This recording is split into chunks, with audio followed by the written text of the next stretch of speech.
Today, we talked to Leo, who sold tens of millions of dollars online. We're going to talk about some of his losses, like how his once $7 million a year brand went to zero, but also his victories, including how he had a super successful launch in a very competitive niche last year in 2025. How cool is that? Pretty cool, I think.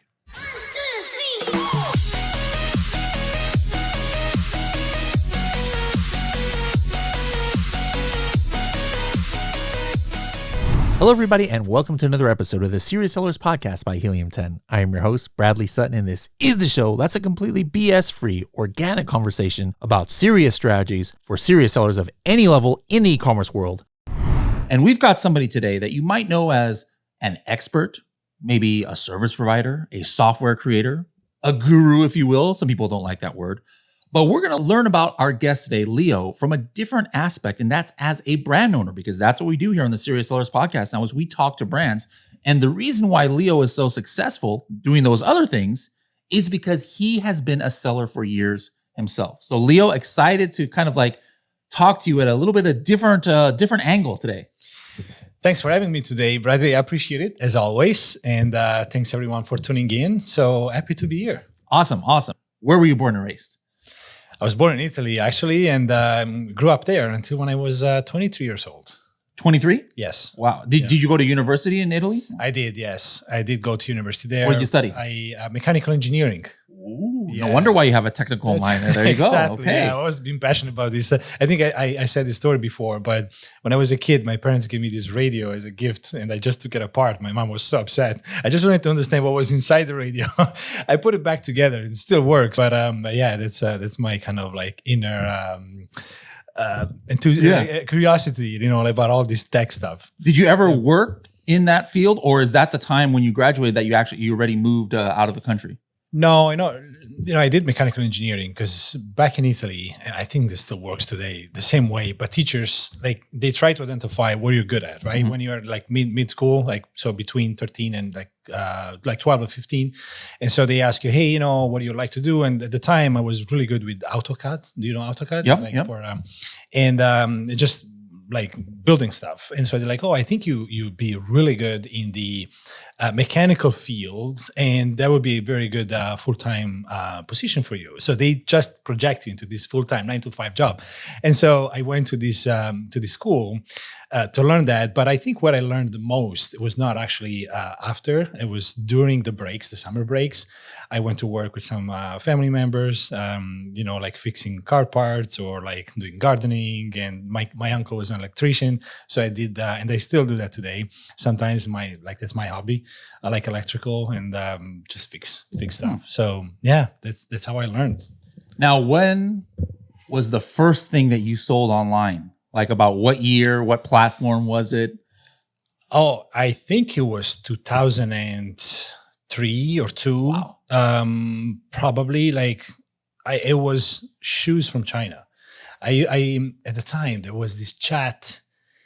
Do you remember AOL days? Mm-hmm. I think they had a chat, which allowed me to connect with some Chinese suppliers at the time. And I found a supplier that was selling shoes. And so I used to import these shoes from China to Italy and sell it just, in my town. But I made good money at the time. I even bought my first car with the money I was making selling shoes. Everybody was like buying shoes from me. So sourcing from China before Alibaba was even a thought yet. Yeah. That's what I was doing. And I can still remember what I used to, what was the website. I don't think there was a website at the time. It was just, just live chat. And then I was sending money via PayPal at the time. But eBay was my first online sale. Mm-hmm. After I was doing well locally, I started selling on eBay as well. And yeah, that was my kind of like how I got passionate about this industry.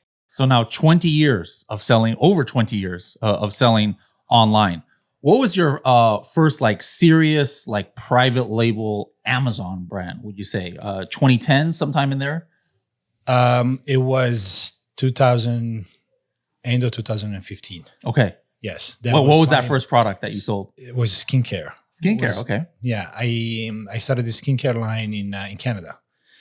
And that was a really tough way, I would say, to start. It was kind of easy at the time because in Canada it wasn't competitive. Yeah. But I'm a perfectionist. I always like to, build things that look good, either whether it's a software or anything that I really put my hands on. I want it to, look great. And so my mistake at the time was to launch this brand that was unconventional. I know I was trying to source bottles from China that were different, like square, like more like perfume bottles, instead of just sourcing any glass bottle and put a label on it, like most of my competitors at the time did, and my successful friends as well. And so that kind of backfired on me a little, because I was trying to just become this luxury, skincare brand. And at the time, Amazon was so easy; I didn't need to do that. Yeah. So that was my first thing. But there is one thing that I don't think you know. Before, what really got me passionate more in the early days, I used to have this Santa site. I bought a domain, was Right to Santa, and I used to make quite a bit of money and employ my family during Christmas. This was in Italy. I used to live already in Canada at the time. So I opened this website in Italy, and what I was doing, I had this script. It was a PHP at the time. So kids used to come to the website. It's all organic traffic, because I was always doing SEO at the time. So I was able to rank this on the first page of Google for Right to Santa, Write a Letter to Santa, all these kind of keywords. And so kids were coming to the website, and there was a simple form. What would you like to get from Santa this year? What's your name? Where you're from? And then the script will automatically generate a response from Santa. It's like, hey, John, you are on the good kids list, right? And so the way I made money the first year was just by putting a bunch of Google AdSense ads, right? Google ads on the page. So because of NORAD Santa Tracker, the NORAD Santa Tracker, which basically was there in some of the keywords, Google used to place ads related to GPS trackers, which were really high CPC ads.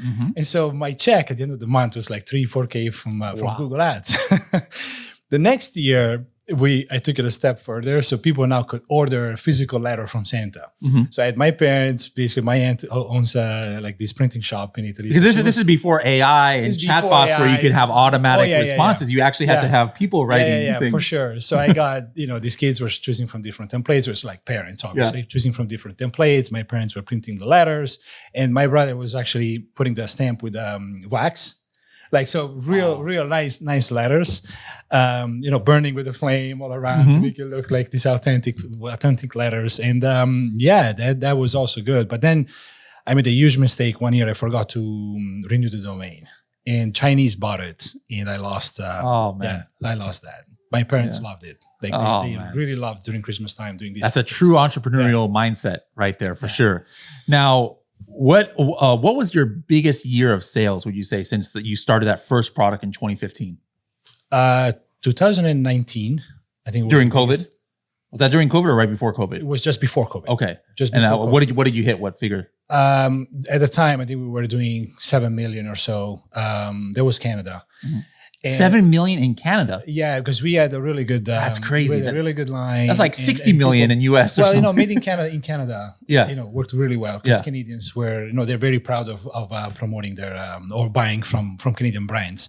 But then what happened to me was that during that year when COVID hit, right, the same lab that I was making my products with, they started manufacturing hand sanitizer. And so one day I wake up and my listing was just getting a bunch of 1-star reviews. And I'm like, what's going on here? And so what happened was they probably made my formulation in the same funnels that they were using for hand sanitizer, and some alcohol went in my formula. And so people were getting like irritation on their skin. So I bought it myself. I thought it was just Chinese. I bought it myself, and I had the same reaction on my face. And I got so demotivated that I basically stopped selling that brand in Canada. After, from 6-7 million to zero. Well, because the ASIN just, started dying. Yeah. We went from 4.6, 4.7 to all the way to 4. And so you get really, it was kind of depressing at the time. Yeah. Then COVID hit, and like the whole thing was just, they couldn't get the actual bottles from China. So a few things didn't go the right way. And that's when we got into games after. Okay. And then, so was that your first entry into Amazon USA? And you were just exclusive Canada before? Yes. Yeah. Okay. So it was in Canada. I also worked with a couple of other friends as a partner in the supplement space. Okay. At the time, we did very well also with supplements in US. And one of the biggest actually day was during COVID for one of these supplement that was about immune support. Mm-hmm. We were one of the only ones being able to sell immune support capsules because we had partnered also with the manufacturer. And so we were probably one of the few always in stock because everybody was selling out. So that was also a very good journey where I learned a lot about supplements. And but I would say after that, some of the biggest days are actually happening now with our games. So I'm very happy to have gotten into this niche. You launched one or two products this year even, right? We did, yes. How did those go? They did extremely well, actually. We were surprised. My business partner messaged me the other day. It's like, oh, we're crushing it this year. And I think, like we're going heavy again next year with 5 more products. But the reason that I think we're doing very well in this niche is that we kind of understood how to be profitable and how to kind of differentiate ourselves in this industry. And so I'm happy because you can target also different type of personas in that niche. Like you can sell it to parents, you can sell it to relatives, grandparents looking for buying, gifts for their, grandchildren. So, that's pretty much what I've been involved with with selling on Amazon. Okay. Interesting. Now, yesterday you actually spoke as an expert at one of our elite workshops, and we're not going to go too much into detail about what you talked about. That's for elite members. But can you talk a little bit about the very interesting part that you were presenting about how you can start ranking in AI results easily as Amazon sellers? Because that's one of the things that you're doing for your own brand that you're selling is, hey, I'm not just relying on Amazon advertising or Amazon SEO, but I want to pick up traffic outside. And so that's probably one of the reasons, because somebody out there might be thinking, well, how in the world can you launch games or card games or something like that? Isn't that saturated? But like some of these saturated niches you can still get into when you combine these unique strategies. So just talk briefly about like how you're able to bring some like AI and other SEO traffic to your Amazon listing. Well, I think because of my SEO background, it comes very easy to me to optimize my website when we do launch a product. Like the very first thing I do before we even come up with a brand name, I check if the domain is available. So if the domain is available, we go with that brand. So I want to make sure that then the website is set up and obviously optimized for search engines. Now, today, the game has changed a little, so you have to optimize for generative engines such as ChatGPT or Gemini. So yesterday I showed also here that by uploading certain type of files to your domain, you allow generative engines to crawl your website and understand what your product is about or what your products are about. And so that's the number one thing. I even built a GPT where you can just give it an ASIN and this GPT will generate for you, I think it's 5 or 6 different files. The specification file, which is normally a PDF file. If you sell supplements, it just prints a label with all the nutritional facts, or the schema markup language, and there is an LLM s.text, there's a lot of controversy today in our industry about the effectiveness of this file. But anyway, that's step number 1, right? So you optimize your website so that these generative AI engines can actually understand and read. Step number 2, you now need to also have some sort of mentions outside. The best probably source today is Reddit. If you can get your brand featured on Wikipedia, which there are some paid services out there that allow you to do so, you can do that, and that's extremely powerful. Press releases. We notice that press releases are by far right now probably the easiest and the most effective way to get you positioned or visible in the AI overview on Google. And so because you guys see on Google right now, what happened is that once you see the AI overview, most likely people don't go and click anywhere else. What we found is that, especially in the physical product niche, being there is very effective because people normally will go and look for your brand or product on Amazon after. So, when people ask me sometimes, Leo, I can't figure out how this, competitor is getting sales. that's what I like to explain. Like you have to look at everywhere else. And today I'm sharing some of the stuff with your team as well. But like we try to be present from day one across different engines. And right now, ranking on ChatGPT or Gemini, it's like 1995 on Google. You have a few links, you have a few mentions, you're basically number one. And so, that's my strategy so far. Now you can get obviously more advanced, but in a nutshell, that's what we do. All right. So shameless plug. If you guys want to get more details about that, you need to join the elite training. Leo is heading up a lot of our elite trainings now. So if you guys are Helium 10 members, go to h10.me/elite. You'll learn a lot more of his strategies. But again, we're not here to just talk about elite. We're talking about what you do as a brand.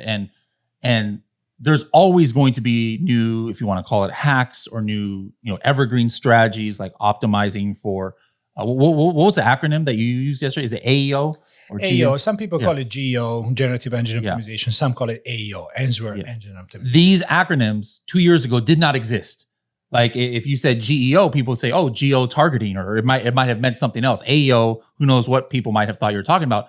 But there's always going to be completely new things that you need to start focusing on.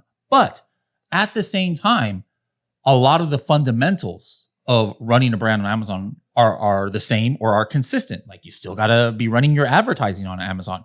You still have to optimize for Amazon SEO. You still have to do keyword research. You still have to find a product. And so thinking about some of the bread and butter things or some of the stuff that you've been doing for like 10 years, especially in Helium 10, like what kind of Helium 10 tools are you and your team still using to manage your Amazon brands?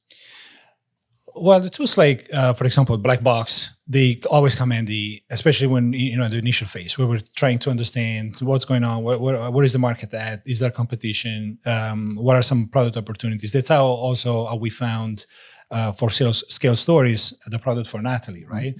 And so that's kind of like step number one. Then with Cerebro, I always look at, I always monitor all my competitors. I try to understand, put alerts, set up alerts. Like whenever a new keyword, is coming up that my competitor is ranking for, that we are not, just flag it so that we can go and tackle the keyword, put it, add it to our PPC campaigns.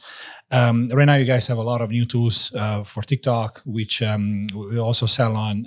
We're still like kind of early on, but I'm going to explore more of those. But I would say these are the main tools. I'm not too much involved in my business when it comes to PPC. I just come up with like overall strategy. But my team does use also the PPC tools. But myself, I like more I spend a lot of time, like with this SEO background, I try to spend a lot of time on the actual research. And right now you guys have implemented also all the query performance data, and which is, by the way, also one of my favorite because it's very powerful and it allows me to really dive deep into what's going on at the market level. So these are where I personally, the tools that I personally like spend most of my time with. You mentioned TikTok. What other platforms other than Amazon USA are you on? I assume you're on TikTok Shop. Are you on a Walmart? Do you have a Shopify? What are you on? So Bradley, right now, and this is kind of an advice that I typically give also, we try to not spread ourselves too thin, right? Because I think there is still a huge potential to maximize the Amazon sales. And, going to like multi-channel it sounds great, sounds fun. TikTok is different because TikTok is a demand kind of like generation platform. So I think being there is very important for like during the discovery phase of your product. But everywhere else, we try to just go in if we believe, or I believe that we have maximized or exhausted, a specific market channel. And in this case is Amazon, which when we talked yesterday, we spoke to Josh Hadley, like everyone, in our industry thinks Amazon is still probably the most profitable marketplace out there. So right now, I don't think we are, especially with this new brand, ready to go across different marketplaces. But one thing that we are doing is going into Target this year, like this 2026. And I think it's also because I saw the online marketplace. No, in or the retail. actual Yes. How did you find a buyer, or how did you get a broker? Yes, I did find a buyer. They liked our product. They liked the branding, and so we're hoping now to get in with even their most recent game. But I think being there in Target in retail locations is going to give us a lot more credibility from a brand perspective. And that's how I saw one of our competitors selling 70,000 units during Q4 versus us that sold about 15,000 units. So if we want to get to that level, they have 15,000 reviews. And so that also makes a big difference. But I think the retail footprint is one thing that plays a big role. Absolutely. Absolutely. What about the flip side? What's like the biggest win, like a big surprise you had, or an incredible Black Friday, or a crazy Prime Day, or something went viral that you like had no idea that would happen? Like, what's the biggest win you've taken in the last 5 years, would you say, or so? Well, this is basically happening as we speak. We are beating Black Friday and Cyber Monday sales every day this week. And that is because of a very studied and strategized pricing strategy that we have implemented this year, but also just overall more focus on, I started in September to plan for these, but I did not expect, even with the new product launch, we were very late this year. I think we started launch in early November, mid-November. We sold almost 3,000 units of the new product, and we did it without giveaways. Mm-hmm. So no giveaways, no ranking strategy, just purely PPC. Yeah. I've heard this from a friend before, and he's like, I did $2 million in Canada in the past year and a half just with PPC, never spent $1 on giveaways. So I did the same thing. And I think this is probably one of the biggest wins because I can now do this again without necessarily stressing too much about this, how do I find, people to do search, find, and buy, or so. That's why I think the opportunity on Amazon is still there, is still big. It's just about the strategy. Yeah. And people need to understand that. Yes, I had a call with someone. They launched this protein powder on Amazon. And 2 months later, I think they have a great product. But 2 months later, they got attacked. They got a bunch of 1-star reviews. And now they're like a 4 average rating. So they really want my help. And what I kept saying to them at the beginning, you need to know before you launch your product, you need to know how to play this game on Amazon. It's no longer 2015. So people say, it's too late. I don't think it's too late. I just think you need to know more than ever how this platform works and prepare yourself with the right weapons, with the right tools, with the right knowledge, and then you'll make money. Yeah, for sure. Now, one thing you're doing for the elite members is every month you have you give some of your own strategies on a training. I assume some of these are based on your own experience for your own brand.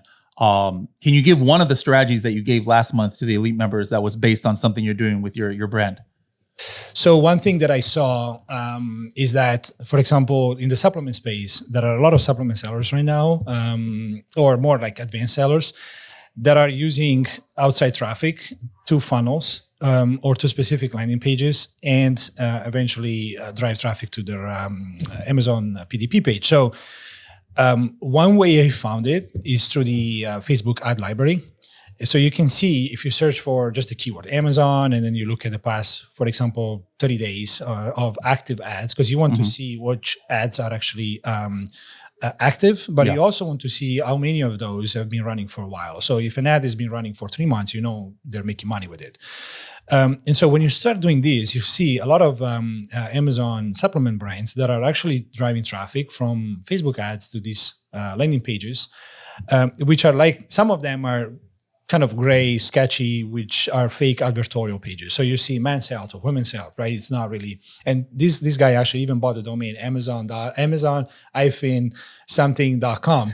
So they're trying to really make, deceive the buyer, the user, thinking that they're on the Amazon site and that is kind of like a landing page provided by Amazon. But these type of strategies are working extremely well. And you can see that, when you look at these brands, they're selling 1,000 units, 2,000 units a day. It's insane, the volume. That can just come from Amazon alone. Like they have to be driving some sort of external traffic. So that was, I think, one other thing. And it's very easy for anyone to kind of like investigate with the right tools. You don't need any spy tool. You just need the Facebook ad library. And if you do this right, even with the Amazon attribution links, you can then pass that kind of conversion data back to Facebook, which helps you find more qualified leads or qualified customers that might purchase your product. So I thought that was pretty good. Okay. Now, the easy way that everybody here should be optimizing their listings for things like Rufus is like, hey, just looking at the questions that Rufus asked on your listing, on your competitor's listing. That's easy. I hope everybody's doing that now. What's something more advanced about how you can prepare your listings a little bit more for newer AIs that are coming out on Amazon, be it Rufus, be it other things? What else, once sellers get that basics down, what should they be thinking about as far as like the, kind of like next generation of what's coming for optimizing for Amazon AIs? I think if we look at what Amazon is trying to do with Rufus right now, they're really trying to put Rufus in front of every single piece of real estate where customers are probably interacting the most with, because they want Rufus to... I've seen it come up now. Even if I don't click on it, Yes. I just search a keyword and the whole thing comes up even. Yeah, it's really in your face. I saw a post from Andrew. They now put it in the cart. When you're Yeah. about to check out, which I think is a bad idea. But so one thing I shared last week with you guys is that at the very minimum, you should be asking what are people asking about your competitors before purchasing the product, so you could optimize the listing. But when it comes to overall AI optimization on Amazon itself, in order obviously for first of all, that Amazon is blocking all these generative engines from scraping their website. So you are technically, as an Amazon seller, kind of limited in the way you could optimize your site because of that, right? So the SEO team at Amazon is in control. Yeah. If your Amazon page is not ranking on Google, it's not your fault. It's because the Amazon team chose to put an index or whatever directive in the source code, and so there is not really much you can do. But you could still try to kind of like I want to use the word hijacking, but getting to the GPT recommendation by optimizing, for example, your site and submitting your feed to OpenAI so that your products can actually be featured on OpenAI. And then you could probably also get the links going back to Amazon. So try to kind of like anticipate the market or be innovative that way. But at the very minimum, what we did see between the press releases and Reddit is that if you try to post content about your products on all these Reddit kind of like subreddits that are talking about your niche, you'll see within a week or so that your products are starting to be recommended within generative AI engines. And so once you do get some sort of visibility there and you get free traffic, obviously it's a win. Yeah. So it's hard to predict where 30 days from now things will be and how things will change. But what I'm doing today is do more PRs because I saw that the AI overview is actually showing that. And so targeting certain keywords with the PR is working extremely well today. You usually in the PR put some keywords, some links going to Amazon, to your website. If you have, other things, or your listing is also on Costco or Amazon, you like point also over there. And I don't know if you wanted to touch on the Nano Banana. Last week was a really good, I think, training with Jay, where we went through generating like 40 different variations of your listing images with GenSpark. So first we went through AI Studio, which is better because it doesn't create images with a watermark.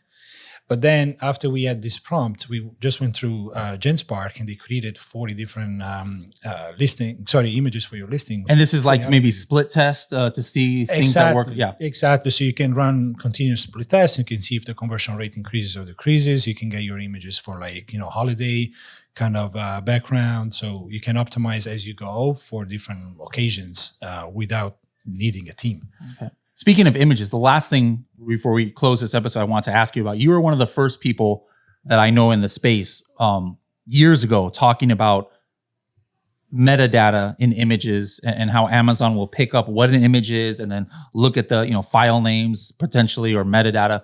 What are you doing in 2026 as far as this goes? Like, are you still making sure all of your images and what you upload to A+ content and stuff has metadata? And if so, how are you determining what to put in there?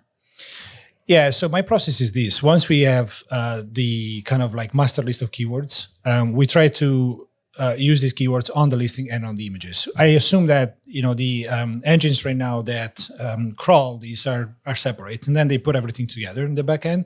So if my recent test shows that, this is 2 days ago, Rufus doesn't necessarily read the text on the image, but Cosmo does, right? And the A9 does. And so right now, what I do is take all these keywords and place them across all my images. And the reason I discovered this, that's why I spoke about 3 years ago on the importance of keywords on the images, is that I was working on a client project, and we found out that one of his competitors was actually ranking for a specific keyword because his keyword was on the main banner of the first module of the A+ content. So when we did that, we started ranking on Amazon for the keywords that we were targeting, but also Google picked up the image. And that is because of the metadata that I added to the image through Photoshop. Now, some people say, well, it's not very important. In my opinion, it's better to be safe than sorry, right? So do it. If you have that extra 5 minutes, just do it. It doesn't hurt to over-optimize than under-optimized. Yep. And so if you do right now even search for some keywords on Google Images, you'll notice that some products show, some don't. And typically the ones that do show are the ones that contain keywords on the image. So I try to redistribute all my keywords also in the 7, 8 images in the A+ content. And this way I'm pretty much covered. I like it from an SEO perspective. All right, guys. We could probably go on and on here. That's how much knowledge Leo has, as you can see. But hey, if you want to ask Leo questions directly once a month and be in the Facebook group with him and also have one-on-one calls with me, make sure to join the Helium 10 Elite program. You're going to get this kind of information every single month. Imagine having this much of information every month from Leo. Go to h10.me/elites, just $99 a month, guys, if you already have Helium 10. So Leo, thank you very much for sharing your seller story, your scale story, if you will. And we look forward to having you in the Elite program and also coming back and talking about how maybe hopefully your card games and stuff blew up in 2026. I appreciate it, Bradley. It's always a pleasure to be here as your guest, but also part of the Elite training program as well. And I look forward to meeting you guys.